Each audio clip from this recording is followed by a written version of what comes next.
Dear students, आप इस lecture में first year chemistry chapter 7 thermochemistry chapter 7 में कौन कौन से इंपॉर्टेंट लॉन्ग क्वेश्चंस हो सकते हैं या इसके अलावा कौन कौन से क्वेश्चंस जो हैं वो बन सकते हैं।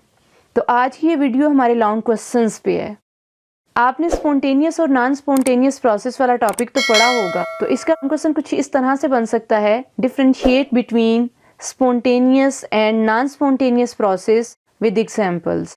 स्टूडेंट्स, आपने एक्सोथर्मिक और एंडोथर्मिक रिएक्शंस के बारे में पढ़ा हुआ है और ये बोर्ड में क्वेश्चन कुछ इस तरह से आ चुका है, differentiate between exothermic and endothermic reaction with examples.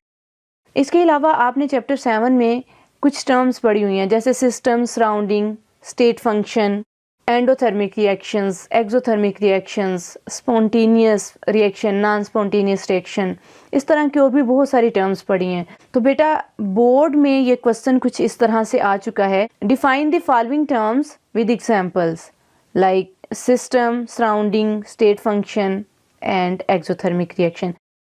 इसके अलावा आपने इंथाल्पी वाला टॉपिक पढ़ा, तो उसका क्वेश्चन कुछ इस तरह से बनता है, explain the term enthalpy, prove that del H is equal to Q P. इसके अलावा आपने फर्स्ट लॉ ऑफ थर्मोडायनामिक्स भी पढ़ा था। बोर्ड में इसका क्वेश्चन कुछ इस तरह से आ चुका है, state first law of thermodynamics. आपने फर्स्ट लॉ ऑफ थर्मोडायनामिक्स की डेफिनेशन लिखनी है और इसके बाद आपने प्रूव करना है, also prove that del H is equal to Q V. तो ये जो del H is equal to Q V है, डेफिनेशन के फौरन बाद आपने इसको प्रूव करना है। इसके अलावा ये क्वेश्चन कुछ इस तरह से भी बोर्ड में आ चुका है, state first law of thermodynamics, also prove that del H is equal to Q P. ये भी वही क्वेश्चन है, बस फर्क ये है कि इसमें जो प्रूव करना है आपने वो del H is equal to Q P को प्रूव करना है। ये चीज को जहन में रखना बहुत जरूरी है कि अगर आपसे कहा जाए del H is equal to Q V prove करें तो आपने यही करना है। अगर del H is equal to Q P कहा जाए तो फिर आपने क्यू पी को ही प्रूव करना है। स्टूडेंट्स, आपने क्लोरीमीटर्स तो पढ़े हैं, आपके सिलेबस में 2 क्लोरीमीटर्स हैं। क्लोरीमीटर से रेलिवेंट बोर्ड में क्वेश्चन कुछ इस तरह से आ चुका है, what is enthalpy of a reaction, how enthalpy of a reaction is determined by glass calorimeter. तो आपने ग्लास क्लोरीमीटर वाला टॉपिक जो है वो यहाँ पे लिखना है। How enthalpy of a combustion is determined by bomb calorimeter. आप बॉम क्लोरीमीटर को यूज करते हुए इंथाल्पी ऑफ कंबस्शन किस तरह से फाइंड कर सकते हैं, या फिर वो आपको ये कह देगा कि बॉम क्लोरीमीटर की डायग्राम ड्रा करें और इसे लेबल करें।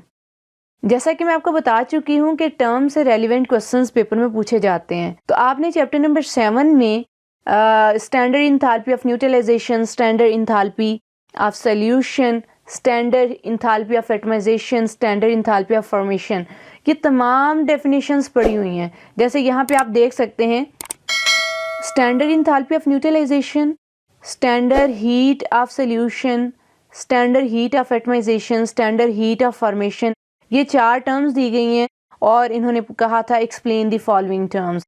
आपने क्या करना है, डेफिनेशंस लिखनी है और साथ ही एग्जांपल्स देनी है। स्टूडेंट्स, आपने एक टॉपिक पढ़ा था, Hess's law of constant heat of summation. ये बहुत अहम क्वेश्चन है। Define Hess's law of constant heat of summation, explain it with an example और एटलीस्ट 2 एग्जांपल्स। आपने इसकी 2 एग्जांपल्स पढ़ी हुई हैं, तो अगर एग्जामिनर आपसे एक एग्जांपल पूछता है तो आपने एक एग्जांपल देनी है, अगर 2 एग्जांपल्स पूछेगा तो आपने 2 एग्जांपल्स देनी है। तो स्टूडेंट्स, ये क्वेश्चन बहुत अहम है। नेक्स्ट क्वेश्चन है, drive the relationship between del H and del E. आपको पता है कि ये जो एच है ये बेसिकली इंथाल्पी को रिप्रेजेंट करता है, इंथाल्पी के लिए है, और ये ई जो है ये इंटरनल एनर्जी के लिए हम यूज करते हैं। Where H stand for enthalpy and E stand for internal energy, which are 2 conditions when del H and del E becomes equal. Students, आपने इस क्वेश्चन को एक्सप्लेन करना है। अगर आपको समझ नहीं आती तो आप मुझसे कमेंट सेक्शन में पूछ सकते हैं। मोस्ट इंपॉर्टेंट लॉन्ग क्वेश्चन है, calculate lattice energy of sodium chloride by Born Haber cycle. Students, ये जो लास्ट वाला क्वेश्चन है ये बहुत अहम है और अगर इस क्वेश्चन को आप तरीके से याद करते हैं, स्टेप बाय स्टेप याद करते हैं, तो ये क्वेश्चन आपके लिए मुश्किल नहीं है। बेसिकली इसकी ना एक डायग्राम है जिसमें NaCl की लेटेस्ट एनर्जी को कैलकुलेट किया जा रहा होता है। वो आपको हर सूरत बनानी आनी चाहिए। अगर आपको नहीं आती तो आप मुझसे पूछ सकते हैं। इन क्वेश्चंस को अच्छे तरीके से याद करें और ये चैप्टर 7 बहुत अहम है। हर स्टूडेंट को चाहिए कि वो चैप्टर 7 हर सूरत तैयार करे। चैप्टर 7 में से आप जानते हैं कि शॉर्ट क्वेश्चंस भी आने हैं, एमसीक्यूज भी आने हैं और लॉन्ग क्वेश्चन भी आने हैं, और ये चैप्टर बहुत आसान है। Good luck all students.